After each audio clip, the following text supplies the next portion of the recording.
জনজাতিকৰণ আৰু স্বায়ত্ব শাসনৰ দাবীত নিউ তিনিচুকীয়া জংচনত টাই আহোম ছাত্ৰ সন্থাৰ ৰেল অৱৰোধ কাৰ্যসূচী ৰূপায়ণ।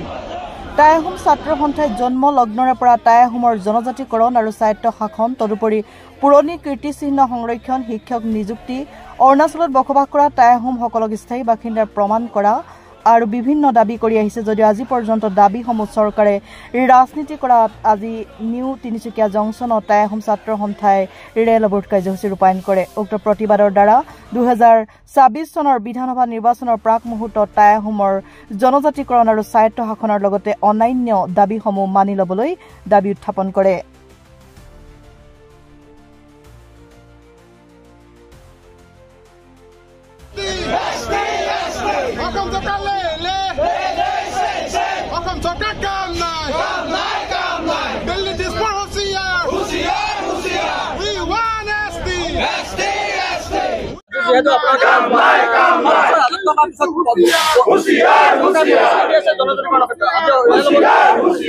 চাওক আচলতে টাই আহোম ছাত্ৰ সন্থাই জন্ম লগ্নৰে প্ৰায় ডিমাণ্ড কৰি আহিছোঁ টাই আহোম জনগোষ্ঠীৰ জনজাতিকৰণৰ স্বায়ত্ব শাসন।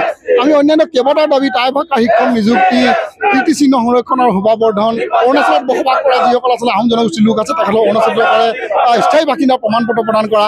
কাঁইটীয়া গাঁৱৰ পৰা বানপানী কবলত উটি আহি আচলতে আজি বছৰ বছৰ ধৰি ডুমডুমাত বসবাস কৰি থকা 21টা পৰিয়ালক ভূমি পট্টা প্ৰদান কৰিবৰ কাৰণে এনেধৰণৰ দাবী লৈ বহু প্ৰতিবাদ কৰিছোঁ। কিন্তু আজি আমি দেখিবলৈ পাইছোঁ যে প্ৰতিবাদবিলাক আচলতে আমাৰ অৰ্থহীন হৈ পৰিছে।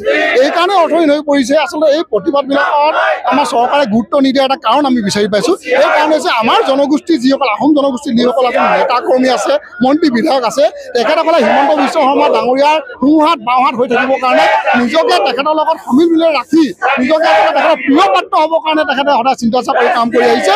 জনগোষ্ঠীটোৰ আৱেগ অনুভূতি নৎসাত কৰিছে। গতিকে আমি পঞ্চায়ত নিৰ্বাচন আছে পঞ্চায়ত নিৰ্বাচনত আমি আচলতে এই দলটোক আৰু সেইসকল আহোম জনগোষ্ঠীৰ ব্যক্তি যিসকলে আচলতে আহোম জনগোষ্ঠীটোৰ কাৰণে মাত নামাতি কেৱল নিজৰ শাসন আৰু গাদী সুৰক্ষিত কৰিবৰ কাৰণে লাগি আছে তেখেতসকলক এই কণী দি আচলতে পঞ্চায়ত নিৰ্বাচনৰ সময়ত এই বিষয়বস্তুৰ মাত নামাতিলে পহুখেদা দিয়া এটা পদক্ষেপ আমি ল'ব লাগিব।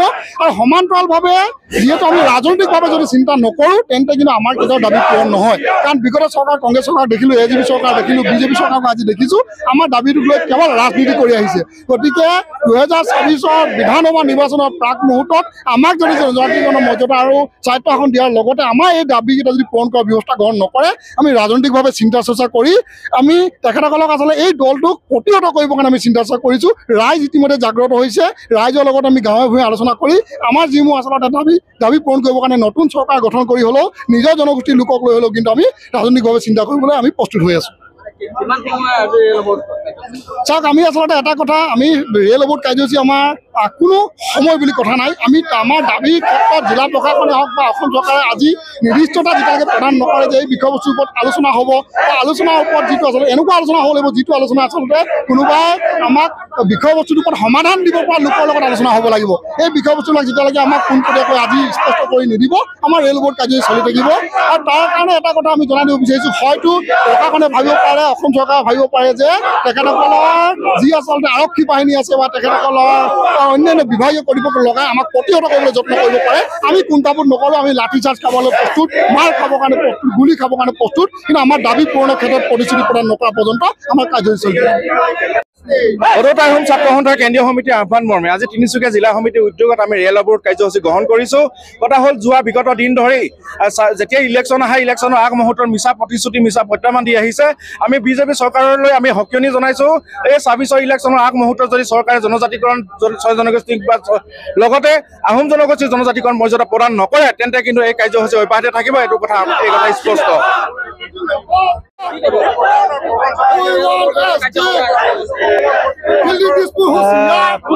অধিকাৰৰ কাৰণে আমি সংগ্ৰাম কৰিছোঁ। আমাৰ মূল দাবী হ'ল টাই আহোমসকলক জনজাতিকৰণ দিব লাগে আৰু স্বায়ত্ব শাসন প্ৰদান কৰিব লাগে।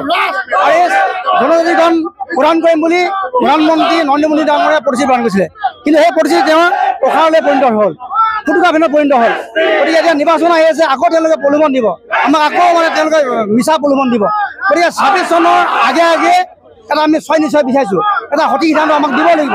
অন্যথা আহিবলগীয়া দিনবিলাকত আমি আহোমসকলে এই বিজেপি দলটোক আমি হেকা দিম। এতিয়া আজি আমি ৰেল অৱৰোধ কৰিছোঁ। ইয়াত মূল দাবী হ'ল আমাৰ জনজাতিকৰণ কৰিব লাগিব। ইয়াৰ লগে লগে স্বায়ত্ব শাসন প্ৰদান কৰিব। তাৰ উপৰিও 600 বছৰ আহোম ৰাজত্ব কালত যিবিলাক কীৰ্তিচিহ্ন আছে সেই কীৰ্তিচিহ্নবিলাক সৌন্দৰ্য প্ৰদান কৰিব লাগিব। ইয়াৰ লগে লগে বিজ্ঞানসন্মতভাৱে এই সংৰক্ষণ কৰিব লাগিব। ইয়াৰ উপৰিও অৰুণাচলত যিসকল আহোম লোক বসবাস কৰি আছে সেইসকলক অসম অৰুণাচল প্ৰদেশৰ চৰকাৰে স্থায়ী বাসিন্দা প্ৰমাণপত্ৰ দিব লাগিব। ইয়াৰ লগে লগে শদিয়াত যিসকল বাংলাদেশৰ লোক ইতিমধ্যে ডুমডুমাত আহি পিনি আশ্ৰয় শিবিৰত থাকিবলৈ আছে সেই ২৭টা পৰিয়ালক চৰকাৰে ভূমি প্ৰদান কৰিব লাগিব। ইয়াৰ উপৰিও আমি আহোমসকলৰ যিখিনি আমাৰ প্ৰাপ্য অধিকাৰ সেই প্ৰাপ্য অধিকাৰ কাৰণে আমি সংগ্ৰাম কৰি আছোঁ, সংগ্ৰাম কৰি যাম। যদি তেওঁলোকে যদি চৰকাৰখনে যদি নিশ্চয়তা নিদিয়ে ২৬ চনৰ আগে তেতিয়াহ'লে আমি আমাৰ আহোমসকলক সজাগতা কৰি বিভিন্ন পথত বিভিন্ন কাৰ্য গ্ৰহণ কৰিবলৈ আমি বাধ্য হ'ম।